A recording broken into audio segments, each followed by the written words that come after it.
ভাইয়েরা, আজকে আমরা লালমনিরহাট সীমান্তে হাতীবান্ধা উপজেলায় এসেছি। সীমান্তে এক ভাইকে নদীতে মাছ ধরতে যাওয়ার কারণে ভারতীয় বর্বর খুনি বাহিনী তাকে শহীদ করেছে। তো আমরা প্রতিনিয়ত দেখছি ভারতীয় যারা আছে তাদের বাংলাদেশের মানুষের উপরে অত্যাচার চালাচ্ছে এবং সেখানে মাদক সরবরাহ করছে যুব সমাজকে নষ্ট করার জন্য।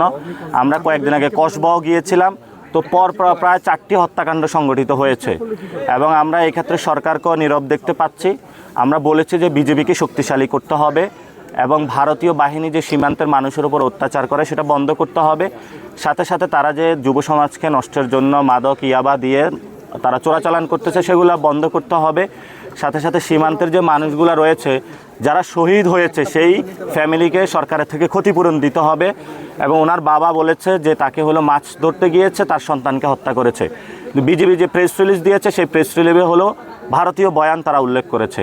আমরা মনে করি যে বাংলাদেশের কোনো মানুষ চোরাচালান করতে পারে না, বাংলাদেশের সকল মানুষ অত্যাচার নির্যাতনের শিকার।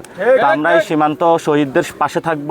আমরা যদি সরকার গঠন করতে পারি এই মানুষগুলোর হলো বাড়িঘর নির্মাণ করে দেব, তাদের জন্য আমরা ফাউন্ডেশন খুলে দেব যাতে হলো তাদের সন্তান যারা রয়েছে তাদের জন্য আমরা ব্যবস্থা করব অর্থ সংস্থান এবং কর্মসংস্থানের। সাথে সাথে আপনারা জানেন যে ইতিমধ্যে পশ্চিমবঙ্গ এবং আসাম কেন্দ্রে একটি সীমান্ত অস্থিতিশীলতা বিরাজ করছে।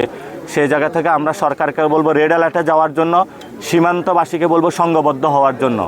এবং হিস্টোরিক্যালি যদি চিন্তা করেন, জিয়াউর রহমান যখন ক্ষমতায় এসেছিল তখন ওই সময় শেখ মুজিবের সাথে গুন্ডা বাহিনী তারা ভারতে পলাতক ছিল।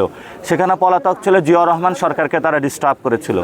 একই কায়দায় শেখ হাসিনা ভারতের ওই পাশে থেকে বাংলাদেশের মানুষকে হলো ডিস্টার্ব করে যাচ্ছে এবং তারা ওই দেশের পশ্চিমবঙ্গ সরকারের সাথে মিলে সীমান্তে হত্যাযজ্ঞ চালাচ্ছে।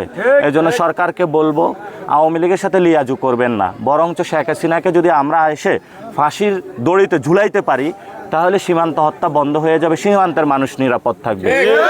এই জন্য হলো আমরা সরকারকে আহ্বান জানাবো। আমরা বলেছিলাম সরকার হলো নিশ্চুপ থাকতেছে। স্বরাষ্ট্রমন্ত্রী যিনি আছে ওনার হলো সীমান্ত হত্যা যদি হয় ওনার পদত্যাগ করা উচিত। উনি যদি সীমান্ত হত্যা বন্ধ না হলে আমাদেরকে দায়িত্ব দেখ, আমরা হলো সীমান্ত হত্যা বন্ধ করবো ইনশাআল্লাহ।